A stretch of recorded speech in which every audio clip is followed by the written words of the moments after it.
हमारा ग्रह पृथ्वी, अंतरिक्ष की विशालता में लटका एक फीका नीला बिंदु, अनगिनत जीवन रूपों का घर जिसमें हम भी शामिल हैं।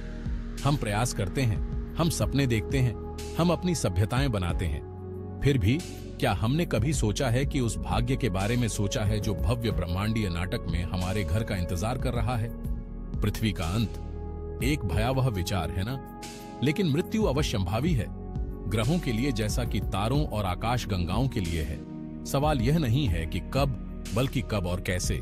पूरे मानव इतिहास में दुनिया का अंत अनगिनत मिथकों, भविष्यवाणियों और वैज्ञानिक पूछताछ का विषय रहा है। तामसिक देवताओं की प्राचीन कहानियों से लेकर जलवायु परिवर्तन के बारे में आधुनिक समय की चिंताओं तक, हमारे ग्रह के विनाश का विचार हमारी कल्पना को मोहित करता रहता है। जबकि बारीकियां भिन्न हो सकती हैं, अंतर्निहित संदेश एक ही रहता है। इस ग्रह पर हमारा समय सीमित है। ब्रह्मांड मानव की समझ से कहीं परे समय पर काम करता है। तारे पैदा होते हैं, वे अरबों वर्षों तक जीवित रहते हैं और अंततः वे मर जाते हैं। कुछ चुपचाप लुप्त हो जाते हैं, जबकि अन्य शानदार सुपरनोवा विस्फोटों में फट जाते हैं। नए सितारों और ग्रहों के निर्माण खंडों के साथ ब्रह्मांड को बीजते हैं। हमारे सूर्य का भी एक जीवन काल है। यह हमें शाश्वत लग सकता है, लेकिन वास्तव में यह एक मध्यम आयु का तारा है, धीरे धीरे लेकिन निश्चित रूप से अपने अंत की ओर बढ़ रहा है। पृथ्वी के अंत के संभावित कारणों को समझना डर या निराशा के आगे घुटने टेकने के बारे में नहीं है। यह जीवन की अनमोलता और हमारे ग्रह के देखभाल करने वालों के रूप में हमारी जिम्मेदारी के लिए गहरी प्रशंसा प्राप्त करने के बारे में है। इन संभावनाओं का सामना करके हम भविष्य के लिए बेहतर तैयारी कर सकते हैं और अपनी प्रजातियों के दीर्घकालिक अस्तित्व को सुनिश्चित करने का प्रयास कर सकते हैं। अंतरिक्ष का विशाल खालीपन, जबकि शांत दिखता है, ऐसे खतरों को छुपाता है जो हमारी दुनिया को पल भर में मिटा सकते हैं। क्षुद्र ग्रह, प्रारंभिक सौर मंडल के अवशेष अविश्वसनीय गति से अंतरिक्ष में घूमते हैं। अधिकांश हानिरहित हैं, लेकिन कुछ, जैसे कि 66 मिलियन वर्ष पहले डायनासोर का सफाया कर दिया था, एक अस्तित्वगत खतरा पैदा करते हैं। एक बड़े क्षुद्र ग्रह के प्रभाव से वैश्विक स्तर पर भूकंप, सुनामी और ज्वालामुखी विस्फोट होंगे। वायुमंडल धूल और मलबे से भर जाएगा, सूरज को अवरुद्ध कर देगा और ग्रह को लंबे समय तक अंधेरे और ठंड में डुबो देगा। जैसा कि हम जानते हैं कि जीवन का अस्तित्व समाप्त हो जाएगा। एक और खगोलीय खतरा सुपर वॉल्केनो से आता है, विशाल ज्वालामुखी जो हजारों गुना अधिक शक्तिशाली विस्फोट करने में सक्षम है। येलोस्टोन सुपर वॉल्केनो का विस्फोट, उदाहरण के लिए, वैश्विक जलवायु प्रतिमानों को बाधित करेगा। ये खतरे वास्तविक हैं और संभावित रूप से विनाशकारी हैं, लेकिन वे मानव समय सीमा पर अपेक्षाकृत दुर्लभ भी हैं। हमारे जीवन काल में एक विनाशकारी क्षुद्र ग्रह प्रभाव या एक सुपर वॉल्केनिक विस्फोट होने की संभावना बहुत कम है। हालांकि यह याद रखना महत्वपूर्ण है कि ये घटनाएं केवल सैद्धांतिक संभावनाएं नहीं हैं। वे पहले भी हो चुके हैं और फिर से होंगे। पृथ्वी स्वयं एक गतिशील और हमेशा बदलने वाला ग्रह है, जो विशाल आंतरिक शक्तियों द्वारा संचालित है, जो जीवन को बनाए रख और नष्ट कर सकता है। हमारे पैरों के नीचे टेक्टोनिक प्लेट्स टकराती हैं और एक दूसरे के खिलाफ पीसती हैं, जिससे भूकंप पैदा होते हैं जो सेकंडों में शहरों को समतल कर सकते हैं। ज्वालामुखी पृथ्वी के भीतर से पिघले हुए चट्टान द्वारा फ्यूल्ड समय समय पर फटते हैं। लावा, राख और जहरीली गैसों को वायुमंडल में उगलते हैं। जबकि ये भूवैज्ञानिक घटनाएं पृथ्वी के विकास का एक स्वाभाविक हिस्सा है। कमजोर क्षेत्रों में रहने वाली मानव आबादी के लिए इनके विनाशकारी परिणाम हो सकते हैं। उदाहरण के लिए, जापान में 2011 तोहोकू भूकंप और सुनामी ने 15,000 से अधिक लोगों की जान ले ली और अरबों डॉलर का नुकसान हुआ। 1969 ईस्वी में माउंट वेसुवियस के फटने से रोमन शहर पोम्पेई और हरकुलेनियम राख और झामा के मीटर नीचे दब गए। ये घटनाएं प्रकृति की विशाल शक्ति और पृथ्वी की भूवैज्ञानिक प्रक्रियाओं को समझने और उनका सम्मान करने के महत्व की कठोर याद दिलाती है। जबकि हम भूकंपों या ज्वालामुखी विस्फोटों को रोक नहीं सकते हैं, हम प्रारंभिक चेतावनी प्रणाली विकसित करके, भूकंप प्रतिरोधी ढांचे का निर्माण करके और जनता को जोखिमों और सुरक्षित रहने के तरीके के बारे में शिक्षित करके उनके प्रभाव को कम करने के लिए कदम उठा सकते हैं।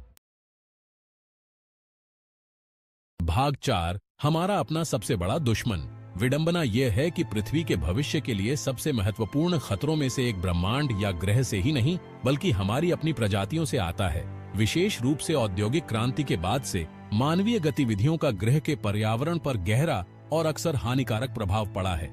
हमने जंगलों को साफ कर दिया है, महासागरों को प्रदूषित कर दिया है और अरबों टन ग्रीनहाउस गैसों को वायुमंडल में छोड़ दिया है, जिससे ग्रह की जलवायु खतरनाक दर से बदल रही है।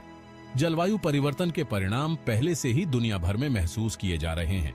समुद्र के बढ़ते जल स्तर से तटीय समुदायों को खतरा है। चरम मौसमी घटनाएं अधिक बार और तीव्र होती जा रही हैं और पारिस्थितिक तंत्र परिवर्तन की तीव्र गति के अनुकूल होने के लिए संघर्ष कर रहे हैं। यदि हम अपने वर्तमान प्रक्षेप वक्र पर जारी रहते हैं तो हम भगोड़े जलवायु परिवर्तन को ट्रिगर करने का जोखिम उठाते हैं, जिससे बड़े पैमाने पर विलुप्त होने, व्यापक सामाजिक पतन और संभावित रूप से ग्रह को मनुष्यों के लिए निर्जन भी बनाया जा सकता है। एक और मानव निर्मित खतरा हमारी अपनी तकनीक के लगातार बढ़ते परिष्कार से आता है। अपनी अकल्पनीय विनाशकारी शक्ति के साथ परमाणु हथियार मानव सभ्यता के लिए एक अस्तित्वगत खतरा पेश करते हैं। इन हथियारों में से एक छोटी संख्या का भी विस्फोट विनाशकारी वैश्विक परिणाम होगा, जिससे बड़ी मात्रा में विकिरण वायुमंडल में निकल जाएगा, जिससे परमाणु सर्दी शुरू हो जाएगी और संभावित रूप से जीवमंडल का पतन होगा। भाग 5। घड़ी टिक रही है। पृथ्वी के भविष्य के लिए खतरे वास्तविक हैं और घड़ी टिक रही है। जलवायु परिवर्तन पहले से ही हो रहा है और इसके प्रभाव आने वाले दशकों में और भी गंभीर होते जाएंगे। शीत युद्ध के दौरान परमाणु युद्ध का जोखिम शायद कम था, लेकिन हमारी तेजी से अस्थिर और परस्पर जुड़ी दुनिया में एक बहुत ही वास्तविक संभावना बनी हुई है और एक विनाशकारी क्षुद्र ग्रह प्रभाव का खतरा, जबकि सांख्यिकीय रूप से असंभव है, हमेशा मौजूद रहता है। हालांकि यह याद रखना आवश्यक है कि भविष्य पूर्व निर्धारित नहीं है। हमारे पास एक अलग रास्ता चुनने की शक्ति है, अपने लिए और आने वाली पीढ़ियों के लिए एक अधिक टिकाऊ और न्याय संगत दुनिया बनाने की। लेकिन समय सार का है। हम जितनी देर कार्रवाई करने के लिए इंतजार करेंगे, जलवायु परिवर्तन और हमारे ग्रह के भविष्य के लिए अन्य खतरों के सबसे बुरे परिणामों को रोकना उतना ही कठिन और महंगा होगा। भाग 6। एक नाजुक नखलिस्तान।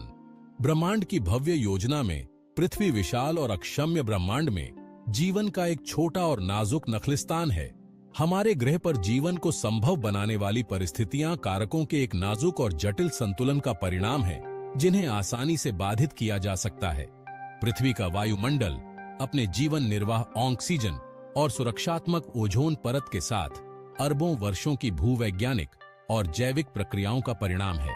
महासागर, जो ग्रह की सतह के 70% से अधिक को कवर करते हैं, हमारी जलवायु को नियंत्रित करते हैं, हमें भोजन और संसाधन प्रदान करते हैं और जीवन की अविश्वसनीय विविधता का घर हैं।